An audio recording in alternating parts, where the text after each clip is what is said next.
పోలిస్తే ఈ సర్కార్ హయాంలో లబ్ధిదారుల సంఖ్య గతంలో ఎంత లబ్ధిదారులు, ఏ పథకానికి ఎంత లబ్ధిదారులు ఉన్నాయో లెక్కలు ఉన్నాయి. ఈ సర్కార్ హయాంలో, కాంగ్రెస్ హయాంలో లబ్ధిదారుల సంఖ్య పెరిగే అవకాశం ఉందా, తగ్గే అవకాశం ఉందా? అంటే టార్గెట్ ఏంటంటే తగ్గించేది మీరు అన్నట్లుగా బూసి కంటే తగ్గించాల్సిందే. ఈ ధనవంతులంతా బడి మేస్తున్నారు ఖజానా మీద అనేది ఎవరికైనా బాధే. అది దాన్ని ఆపాలి, దాన్ని నియంత్రించాల్సిందే వాళ్ళు కదా. ప్రతి వాళ్ళకి అందాలి. ఒక పేదవాడి ఉసురు అంటారు కదా మామూలుగా. ఆ మాటలు నేను నమ్మకపోయినా పేదవాడి ఉసురు అనేది తగలకూడదు కదా.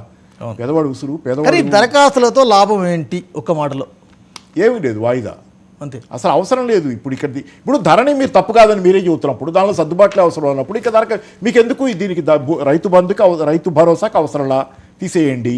ఇక దేనికోసం పెడుతున్నాను? ఇంకో దానికి దేనికోసం చెప్పండి. మీరు చెప్పండి. ధరని తప్పు కాదన్నప్పుడు రైతు భరోసాకి ఇది అవసరం లేనప్పుడు దెన్ ఇంకేంటో చెప్పండి. దేనికి అవసరమో ఇది చెప్పండి. ఆసరా చేయుతాన్ని ఓ మామూలుగా ఇచ్చే. ఇప్పుడు అంతకుముందు ఇస్తున్నాయే కదండి అవి. దానికి ఎవరికి అదెక్కడ ఇంకోటి పెట్టారు, అది ఎక్కడ ధనవంతులకు పోతుందని ఎవరు ఎప్పుడు అల్లా. అవి మామూలు వాళ్ళకే పోతారని అన్నారు. ఇది ఒక రైతు బంధు గురించి పెద్దవాళ్ళకి పోతుందని ఆ గొడవ. రైట్. ఓవరాల్గా కాంగ్రెస్కు రాహుల్ యాత్ర ఏ మేరకు మైలేజ్ ఇస్తుందంటే ఏం చెప్తారు పాపారావు గారు? రాహుల్ మారడు. నేర్చుకునే గుణం ఉన్నవాడికి వినయం ఉంటుంది. వినయం లేనివాడు మారడు. వినయం లేనివాడికి నేర్చుకునే గుణం ఉండదు కాబట్టి మారడు. రాహుల్ గాంధీ ఆయన అంటాం కాదు ఎరగంట అని. రాహుల్ గాంధీ అంతకుముందు ప్రధానమంత్రి చేతిలోని మన్మోహన్ సింగ్ చేతిలో కాగితాలు తీసుకొని చింపేసిన రోజు అందరికీ గుర్తు చరిత్రలో.